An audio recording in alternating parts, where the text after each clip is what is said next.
Naghahanda ang Ehipto sa panibagong dagsa ng refugee habang itinutulak ng krisis sa kipot ng Hormuz ang gitnang silangan sa matinding panganib. Ang mobilisasyon ng Estados Unidos para muling buksan ang daan ng pandagat ngayong Sabado, ika-25 ng Abril 2026 ay hindi lamang isang operasyong pandagat. Senyal ito na posibleng bumalik ang digmaan sa Golpo sa ibang paraan at ang marahas na panunupil ng Iran ay nagdudulot ng mas maraming paglikas at dagdag na presyon sa mga bansang sagad na ang kanilang kakayahan. Nagsimula ang krisis sa dagat, ngunit inaasahan ding matatapos ito sa mga hangganan. Pinakasensitibo ngayon hindi lang langis, kundi pati na rin ang sibilyang populasyon. Dahil sa posibleng lumawak na digmaan, may bantang panibagong pag-alis ng mga tao mula sa Iran. Ikukuwento ko lahat yan, pero siguraduhin mo munang nakasubscribe ka sa channel para updated ka sa real-time na impormasyon at dekalidad na pamamahayag. Sa pamantayan ng kredibilidad, Milson Alves News. Ganito ang nangyayari. Ang Ehipto at ang mga bansa sa paligid ng Iran ay tinitingnan na ang krisis sa Iran bilang isang nagbabantang bumbang migrasyon. Ang Ehipto, kahit na hindi ito direktang katabi ng Iran, ay meron ng humigit kumulang 1,000,000 at 99,000 mga refugee at asylum seeker na nakarehistro sa ahensya ng UN para sa mga refugee. Bukod sa opisyal na datos na nagsasabing 1.5 milyong Sudanese ang tumakas patungong Ehipto mula nagsimula ang digmaan sa Sudan. Kasabay nito, ang Turkiya na direktang katabi ng Iran ay nagsisilbi na ring ruta ng pagtakas para sa mga Iranian na sumusubok tumakas mula sa kaguluhan. Naitala ng Associated Press na maraming Iranian ang sumusubok na maglakbay, magpanatili ng bisa ng kanilang visa o maghanap ng pansamantalang seguridad. Ang Iraq, Pakistan at iba pang kalapit na lugar ay nagiging alerto rin dahil sila ay umaharap na sa mga lumikas, mga refugee at mga serbisyong pampubliko na labis na nabibigatan. Iniyulat ng Al Jazeera noong Marso 2026 na ang mga kalapit bansa ng Iran ay tahimik na naghahanda para sa posibleng paglikas. Habang ang mga makataong ulat ng UN ay nagbabala sa tumitinding panganib ng paglikas sa loob ng bansa, paglabas sa mga hangganan at pagpunta sa ibang bansa. Simple pero seryoso ang problema. Kapag nagkaroon ng digmaan sa Golpo, hindi lang barko, kundi buong pamilya ang maghahanap ng ligtas na lugar. At kapag nagsimula ang ganitong paggalaw, nadudulot ito ng dagdag na bigat sa pabahay, ospital, paaralan, trabaho, pampublikong seguridad at pagkain sa mga bansang labis ng nahihirapan. Pagkatapos ng Rebolusyong Islamiko noong 1979, libong Iranian ang umalis ng bansa dahil sa takot sa politika, pag-uusig, krisis sa ekonomiya at pagkakawatak-watak ng lipunan. Dumating ang digmaan at mula 1,980 hanggang 1,988 ang labanan ng Iran at Iraq ay nagpalala ng paglikas at nagsimula ng diaspora sa Europa, Hilagang Amerika at iba pang rehiyon. Ipinapakita ng mga pag-aaral tungkol sa migrasyon ng mga Iranian na naging isang Iran sa mga pangunahing pinagmumulan ng mga humihiling ng asilo sa Europa mula noong Rebolusyong Islamiko. Mabigat sa kasalukuyan ang nakaraang digmaan ng Iran at Iraq. Hindi lang ito nagdulot ng pagkasawi ng mga sundalo at pagkawasak ng mga syudad. Pinalayas nito ang mga pamilya sa bunerableng lugar, dumami ang tumatakas na kalaban ng gobyerno at malaki ang naging epekto sa lipunang Iranian. Ayon sa isang pag-aaral tungkol sa alaala at pagkatapon ng mga Iranian, pinakamataas ang bilang ng mga aplikasyon para sa asilo na kaugnay ng alon na yon noong 1988. May higit 47,000 nag-apply. Hindi ito nalimutang detalye sa kasaysayan, kundi isang babala.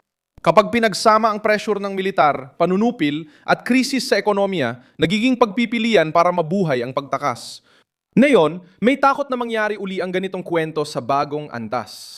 Matagal nang pinipilit ang Iran ng mga parusa, pagharang sa dagat, panloob na tensyon, pagbaba ng tiwala at banta ng bagong pag-atake. Kung lumampas sa larangang pandagat ang tugon ng Amerika at umabante sa mas matitinding operasyon, maaaring maisip ng marami sa Iran na umalis bago pa tumindi ang paghihigpit sa hangganan. Ang natural na ruta ng maraming Iranian ay dadaan muna sa Turkey, Iraq, Caucasus, Golpo o sa mga rutang panghimpapawid na bukas pa. Pero sa isang regional na krisis, hindi natatapos ang paggalaw sa unang destinasyon. Kumakalat ito sa mga ugnayang pampamilya, ruta ng pagpupuslit, mga kahilingan sa asilo at mga makataong koridor. Dito pumapasok ang Ehipto bilang bansang nakaalerto. Ang Cairo, bagamat hindi direktang katabi ng Iran, ay nasa gitna ng mga papatong-patong na krisis. Ang Ehipto ay may kanal ng Suez, konektado sa Gaza, may presyon mula Sudan, kausap ang Gulpo at nagsisilbing daanan at pansamantalang tirahan ng mga komunidad. Kung magkakaroon ng bagong digmaan sa Gulpo, maapektuhan ng Ehipto hindi lang diplomatikong aspeto, kundi pati tao, ekonomiya at seguridad. Ang posibleng paglabas ng mga Iranian ay pumapasok din bilang bagong salik ng presyon. Sa isang regional na digmaan, maaring maghanap ng alternatibong ruta ang ilan sa mga lumikas, lalo na kapag ang ibang daan ay nagiging mahal, sarado o delikado. At ang Ehipto, dahil sa lokasyon nito at sa ugnayang diplomatiko nito, ay malamang na maapektuhan ng anumang malaking paggalaw ng tao sa gitnang silangan. Pinapataas ng mobilisasyon ng Amerika ang panganib dahil malinaw na hindi papayagan ng Washington na gamitin ang Hormuz bilang permanenteng pananakot.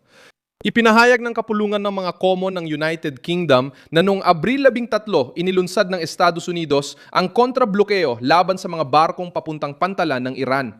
Habang ang muling pagbubukas ng kipot ay naging sentrong usapin sa mga negosasyong pinamagitan ng Pakistan. Nagbanta ang Iran ng aksyong militar kung hindi aalisin ng Amerika ang blockade. Binibigyang diin ng dokumento ang tahimik na papel ng Ehipto sa pagmamagitan sa krisis. Ayon sa Carnegie Endowment, ipinaabot ng mga tagapamagitan mula Ehipto ang mga alalang ng Amerika sa posibleng paglala ng tensyon sa Golpo, pati babala ng Iran sa posibleng pagganti kung lalala pa ang labanan.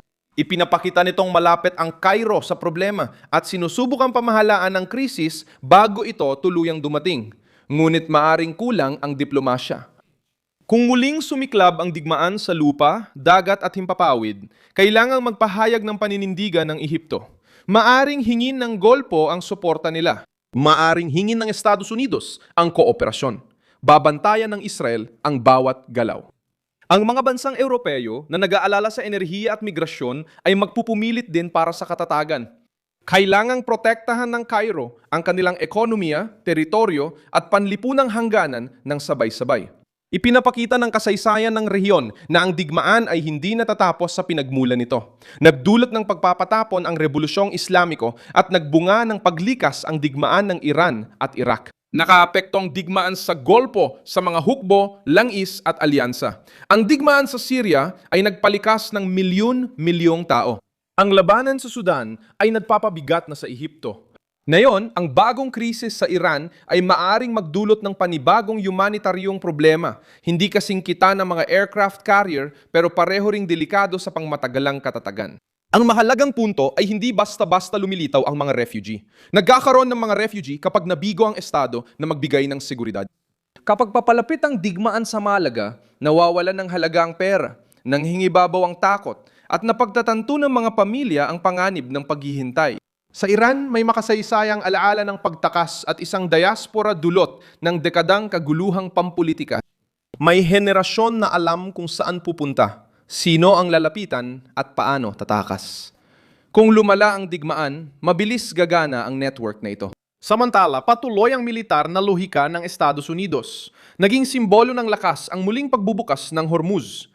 Gustong ipakita ng Washington na hindi maaring bantaan ng Iran ang pandaigdigan ekonomiya at makinabang pa rito, ngunit bawat hakbang militar ay may epekto. Kapag bumagsak ang kalakalan ng Iran dahil sa presyon, tumataas ang posibilidad ng pagtakas at ang mga kalapit na bansa at kaalyado ang nagsasakripisyo. Dahil sentro ng politika at imigrasyon sa rehiyon ng Ehipto, naapektuhan ito. Pindutin ang like at mag-subscribe sa channel. Sa huli, silipin ang mga komento para mas maging aktibo ka sa komunidad ng Milson Alves News.